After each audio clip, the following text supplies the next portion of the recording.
오늘 하나님의 말씀은 우리 성경의 첫 번째 책인 창세기 2장 18절하고 24절 두 군데에서 보겠습니다. 우리 한번 크게 우리 대독자가 봉독에 올려드릴 때에 여러분도 크게 한번 같이 함께 말씀을 읽겠습니다. 시작. 여호와 하나님이 이르시되 사람이 혼자 사는 것이 좋지 아니하니 내가 그를 위하여 돕는 배필을 지으리라 하시니라. 자, 24절 시작. 이러므로 남자가 부모를 떠나 그의 아내와 합하여 둘이 한 몸을 이룰지로다. 자, 우리 크게 아멘. 아멘. 자, 시대는 변해도 가정을 향한 하나님의 설계도는 변하지 않습니다 라는 제목으로 오늘 큰 은혜를 받으시기를 바랍니다. 사랑하는 열방교회 성도 여러분, 자, 5월은 가정의 달이죠. 이제 오늘 마지막 한 주가 남았지만은 오늘로 가정의 달을 이제 이렇게 우리 한번 절기를 지키면서, 가정이라는 단어는 본래 가장 따뜻하고 포근해야 할 안식처이지만은 오늘날 이 시대를 살아가는 많은 분들에게는 참으로 무겁고 때로는 시린 단어가 되어버린 것 같습니다. 요즘 TV를 한번 켜보십시오.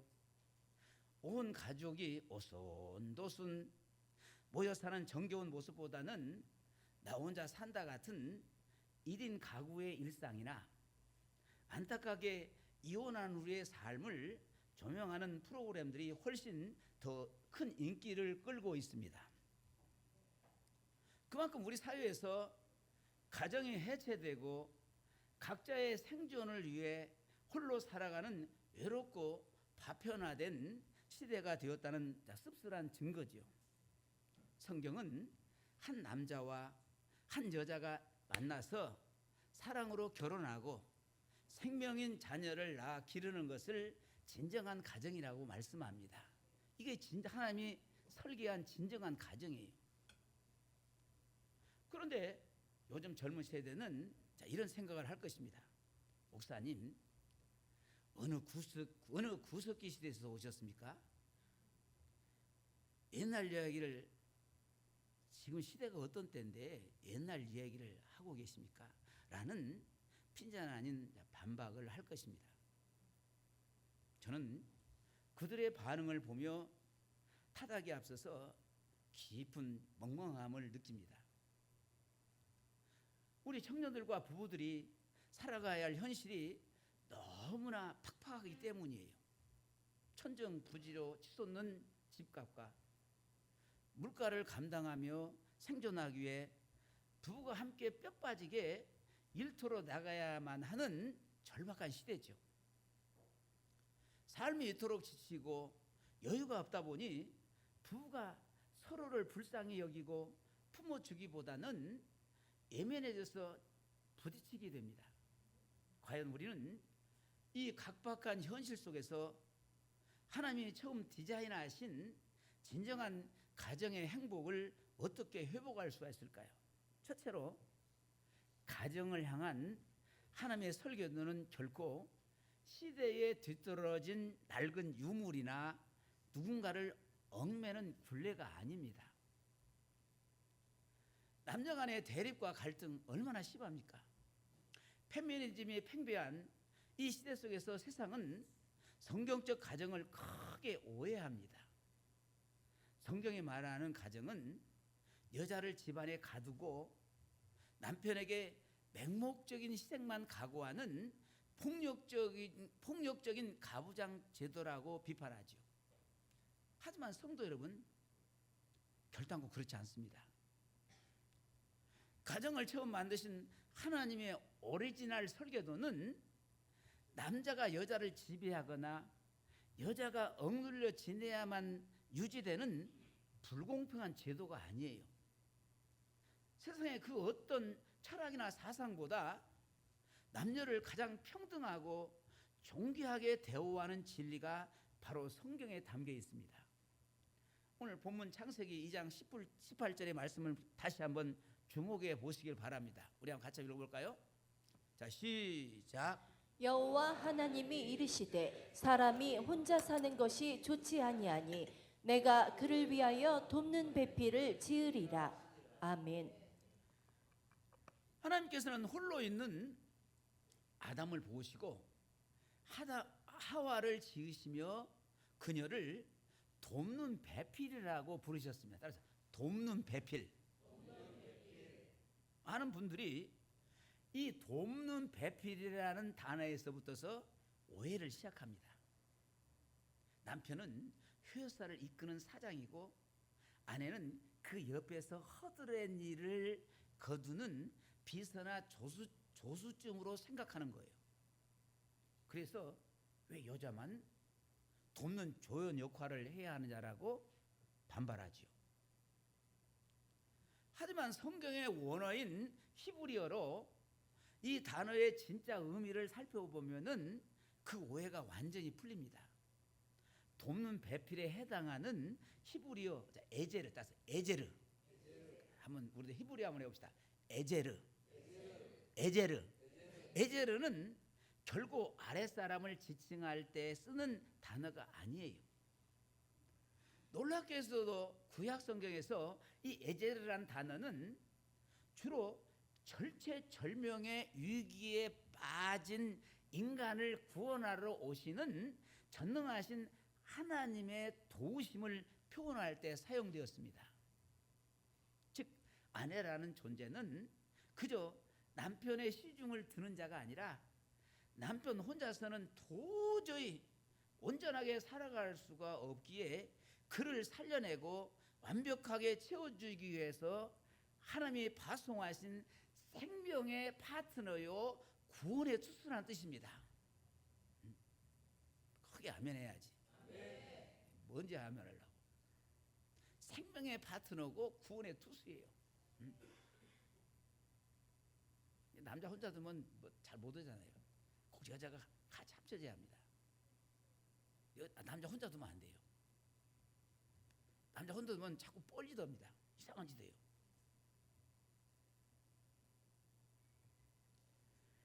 남편 역시 아내 위에 군림하는 폭군이 아니라 아내를 위해 자신의 생명까지 내어주는 사랑의 보호자예요.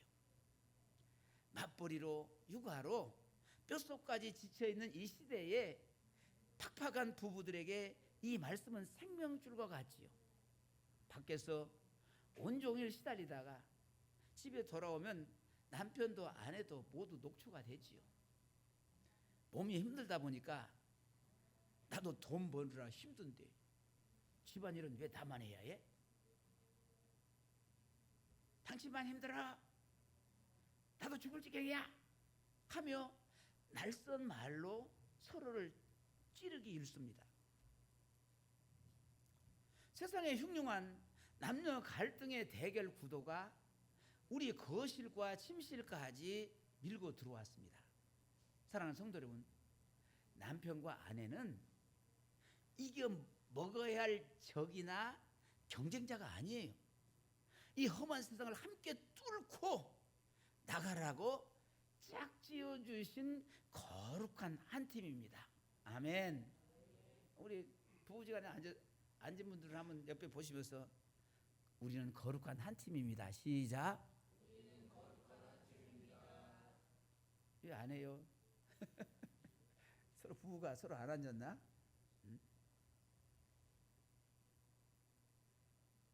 한번 다시 한번. 우리는 거룩한 한 팀입니다. 시작. 부부는 서로에게 참된 에제르, 돕는 배필이 되어야 합니다. 쓰러지려는 남편을 세워주고 남몰래 우는 아내의 눈물을 닦아주는 유일한 아군이 될 때 비로소 우리 가정은 상처를 치유하는 작은 천국이 됩니다. 둘째로 하나님께서 우리 가정에 허락하신 자녀는 결탄고 내 인생의 짐이 아니라 미래를 여는 가장 영광스러운 축복입니다. 요즘 이 시대를 가리켜서 저출산의 늪에 빠졌다고들 말하죠. 결혼을 하도 아이를 낳지 않냐고 부부 둘이서만 사는 욜로족처럼 또 요새는 또 딩크족이라고 그러죠. 즐기며 살겠다는 이들이 팽배하죠. 대학 가림도 버거운 상태인데 무슨 수로 아이의 인생을 책임져요? 엄청난 돈이 들고 제 경력도 단절되고 개인적인 자유도 모두 사라지잖아요. 여러분, 세상의 차가운 경제 논리와 계산기 속에서 자녀는 어마어마한 비용이자 내 인생의 안락함을 갉아먹는 무거운 짐으로 전락해버렸어요. 이런 현상을 보며 젊은 세대를 무조건 이기적이라 또 정죄할 수만은 없습니다. 우리 기성세대가 너무나 가혹하고 무한 경쟁적인 세상을 물려준 것 같아 가슴이 미어지죠. 맞습니다.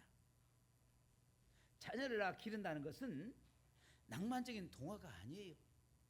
뜬 눈으로 밤을 지새워야 하고 나를 위해 쓸 돈을 아껴 기저귀를 사야 하며 젊음과 시간과 에너지를 온전히 갈아 넣는 뼈를 깎는 수고가 따릅니다. 맞습니까? 그러나 우리 그리스도인들은 세상의 경제 논리가 아니라 하나님의 창조 질서와 생명의 원리를 따르는 사람들입니다. 시편 120편 3절 우리가 잘 아는 말씀이죠. 한번 읽어볼까? 시작.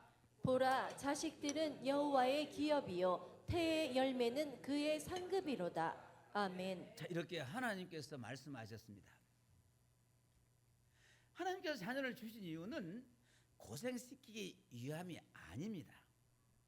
자녀를 향한 부모의 그 절대적인 희생, 내 살과 피를 내어주는 양육의 십자가를 짊어짐으로 말미암아 우리는 비로소 나를 향한 하나님의 아버지의 십자가의 사랑을 피부로 깨닫게 되어요.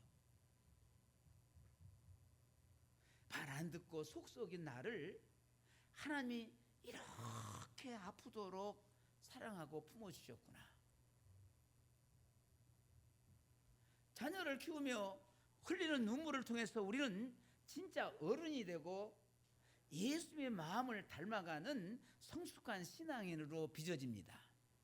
또한 자녀는 부모의 상급이요 미래를 여는 열쇠입니다. 미래를 여는 열쇠요. 부모의 미래를 여는 열쇠입니다.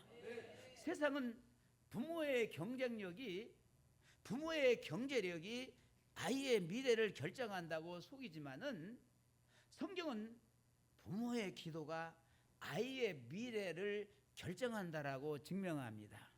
그 한 사람이 위대한 사무엘의 엄마 한나가 아닙니까? 한나 얘기 잘 아시죠? 화려한 환경이나 널찍한 공방 하나 제대로 제공해 주지 못하는 척박한 형편이라도 두려워하지 마십시오. 열악한 환경 속에서도 부모가 눈물로 기도하며 믿음으로 키워낸 자녀는 반드시 세상을 변화시키는 도구가 됩니다. 부모의 기도 소리를 듣고 자란 아이들은 세상의 스펙을 뛰어넘어 열방을 품는 기적의 주인공이 되지요. 경제적인 두려움 속에 속아 생명을 잉태하고 양육하는 이 거룩한 특권을 포기하지 마십시오. 아이를 주신 하나님께서 그 앞길을 친히 책임지십니다. 자녀는 인생의 허비가 아니라 가장 위대한 영적 투자예요.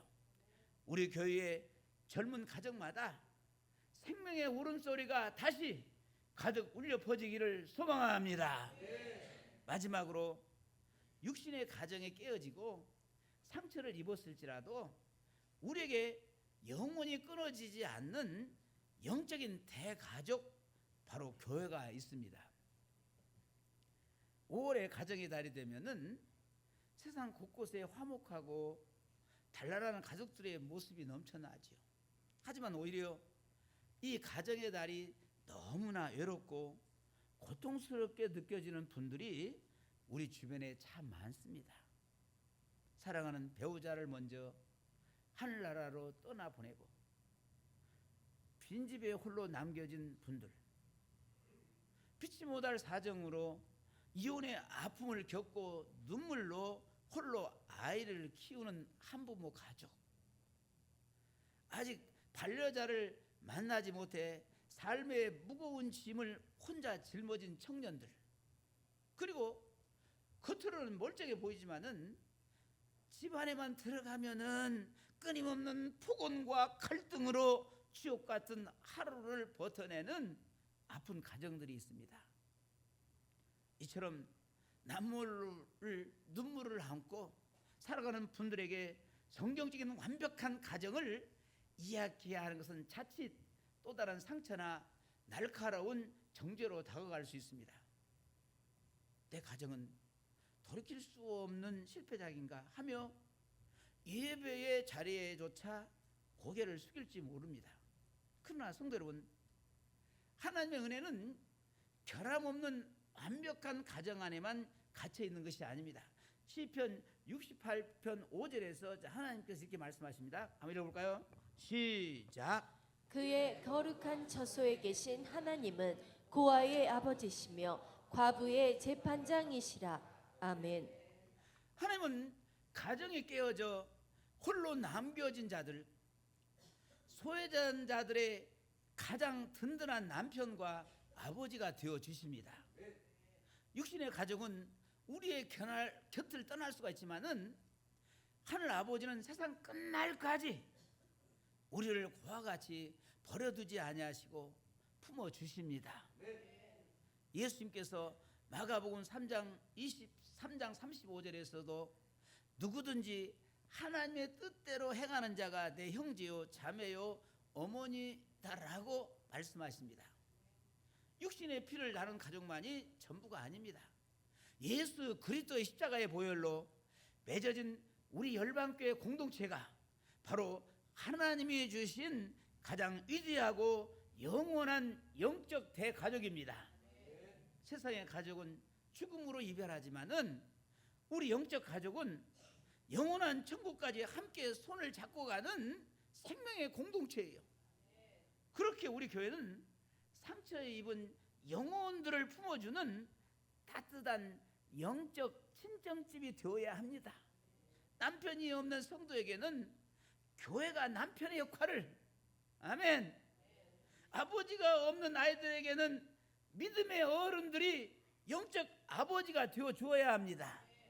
홀로 사는 청년과 어르신들에게는 언제든 짜서 찾아와서 흉금을 터놓을 수 있는 피난처가 되어야 해요.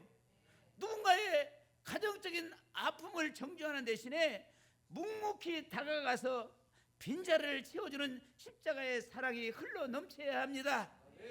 우리 교회가 깨어지고 아파하는 모든 영혼을 안아주는 진정한 치유의 공동체가 되기를 소원합니다.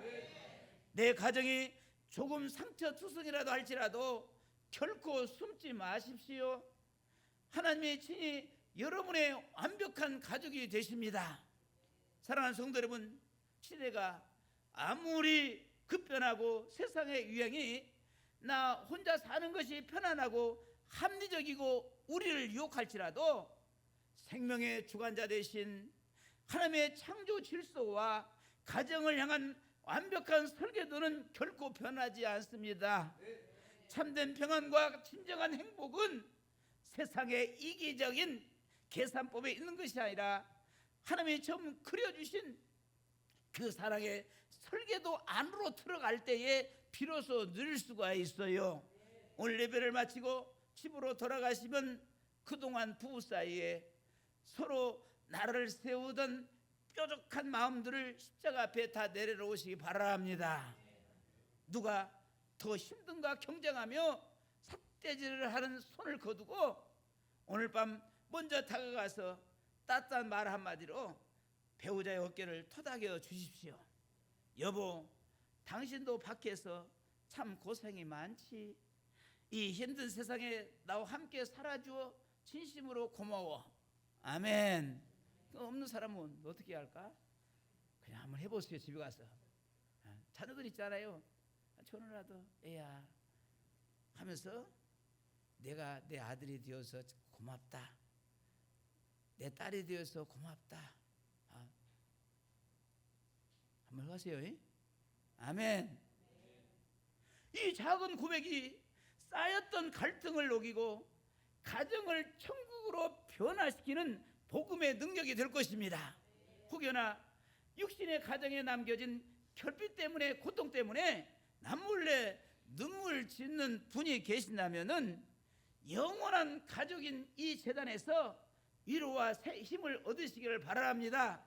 가정의 달 5월 열방교회의 모든 가정마다 무너진 부부 관계가 에제르의 헌신으로 회복되고 생명인 자녀들이 축복의 열매로 피어나며 상처 입은 이웃을 영적 가정으로 넉넉히 품어내는 거룩한 역사가 일어나기를 주 예수 그리스도 이름으로 축원하고 축복합니다. 크게 우리 아멘 합시다. 할렐루야. 우리 한번 뜨겁게 찬송하고 우리 한번 기도하는 시간을 갖겠습니다.